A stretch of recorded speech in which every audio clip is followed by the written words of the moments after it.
Bonjour everyone, Pantoufleee here today for a new review in which we're going to talk about the T125, and no, not because I really wanted to talk about that tank, but simply because I received an amazing replay. And before we jump into it, aesthetically talking, I just want to say that this tank looks way better with the right attachment, because as you can see, without it, it seems like something is missing, whereas when you put that big machine gun on top of that, that looks sexy.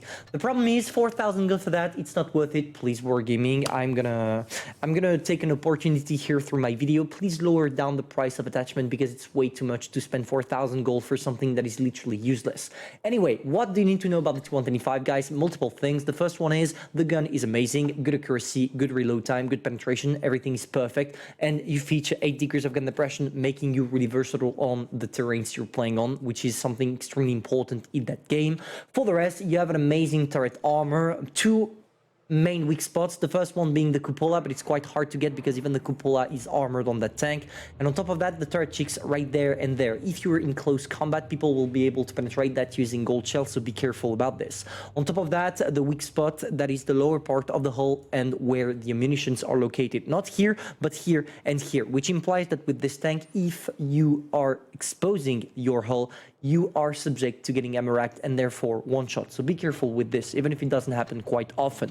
For the rest, I'm gonna say the top speed is really good, 37 kilometers per hour. It doesn't seem that good on paper, and I agree with you, but at least you reach it quite easily, which makes you an aggressive tank, let's say, on the battlefield. And for the rest, you turn fast, so there is no problem. That's not a tank I often play, but I gotta be honest, this is probably one of the best heavies when you're starting off, because all you have to do is showing your turret and preventing your enemies from seeing your hull.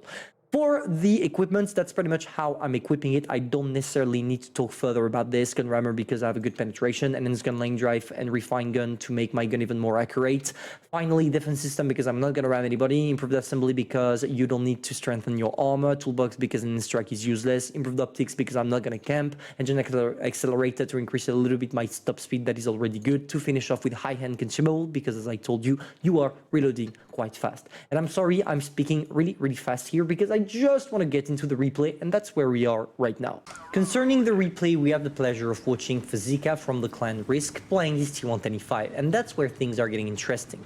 What's really important for you to notice about the T125 that I forgot to talk about during the hangar section of that video is that you can equip it with the speed boost as consumable, and this makes it a really better tank when it comes to the mobility and will allow you at the beginning of the game, such as it's the case right there, to play aggressively and take advanced position that could be critical for you to hold during the battlefield, during the game, not the battlefield, sorry.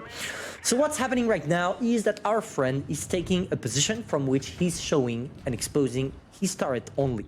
That's pretty much all you have to do with this tank. As long as you're showing only your turret and from time to time wiggling a little bit for enemies not to be able to shoot at your cupola correctly, you should be safe.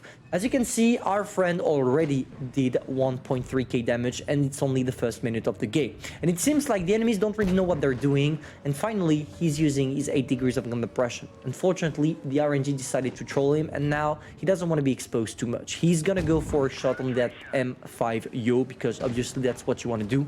But he needs to kill the object 140, because the rest of the enemies are not spotted yet, and you don't necessarily know what's gonna happen. Maybe you're gonna get circled, maybe not. But our friend decides that the 140 doesn't seem to be a threat, and I totally understand it, because if you take a look at the game right now, and we're gonna take some hate for you to understand. We know that 2 tank destroyers have been spotted here, because when you take a look at the map, and you're gonna see after, it seems like 2 TDs are here. There is the M5O running around right there. He's not a big problem because he's not exposing himself. And now there is the 140 that is already getting rushed on, which implies that our friend knows that the 140 is alone and will not receive any help. That's why he goes in, put the perfect shell straight into the tracks to make him untracked, and therefore allowing his allies to destroy the guy.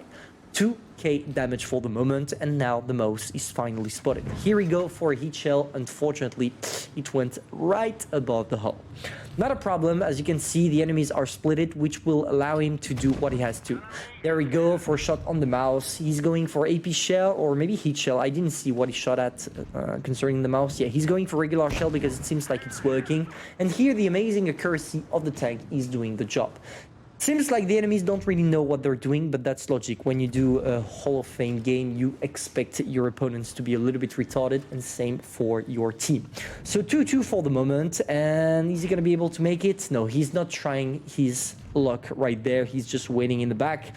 Is he going to be able to maybe sneak a shot on the 100 shooting with gold shell? Yes, he can, but took 2 shots in the process. Maybe a second one from the M5Yo, not yet. And he knows he can't push. Why? If he pushes, the E75 will sneak in another one, and the mouse as well, which implies that he will lose over 1k damage, 1k hit points, I should say. And the problem is, his team is losing. And when your team is losing, you want to spare as much hit points as you can in order for you to be effective on the battlefield.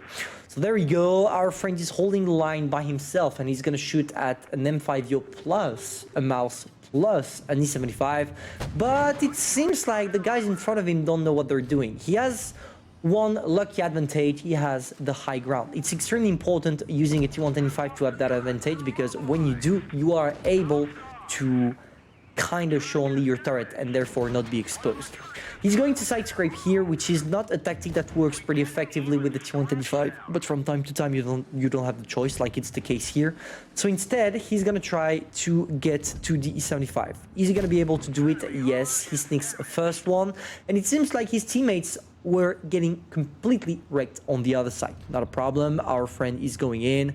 He's trying to take some distance with the S75, and luckily for him, the guy bounced him.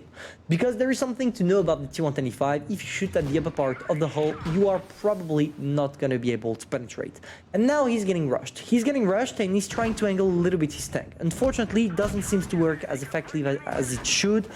But yeah, the 75 is gonna die simply because fire. Yeah, always get a fire extinguisher using your E75, simply because that tank is really exposed to fire, especially because the engine is located to the weak spot.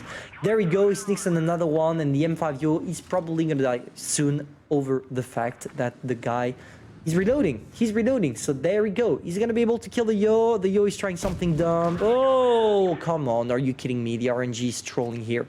Not a problem, the Yo doesn't want to be exposed too much, which will allow our friend to sneak the shot that will kill the Yo. Now, it's a 1 versus 1 against the mouse, and oh boy, unluckily for him, or luckily for him, the mouse bounced. And now, he's doing whatever he wants. He could rush in straight. He could rush the guy. My hands are shaking. Yeah, I can understand why. He could rush the mouse. If he did, he would have a chance to win, because if he only circles the mouse, it should do the job. But he can also stay near the rock right there and circle, as he has a better mobility than the mouse. In both cases, he has the advantage, not toward hit points, but toward the tank he's driving, because the T125 is a perfect counter to the mouse. So there we go. Is the mouse gonna try something or not? Let's see. Yeah, he's trying something, and it doesn't seem to work. The mouse missed once again, and now our friend is taking his chance. The mouse doesn't really know how to respond, simply because he can't. So there we go, he's gonna face hug the mouse, and now even if he takes a shot from the mouse, he will be able to bounce the shell. But the mouse missed. Oh, come on, are you kidding me? He really missed this one. That's unfair. That's really unfair.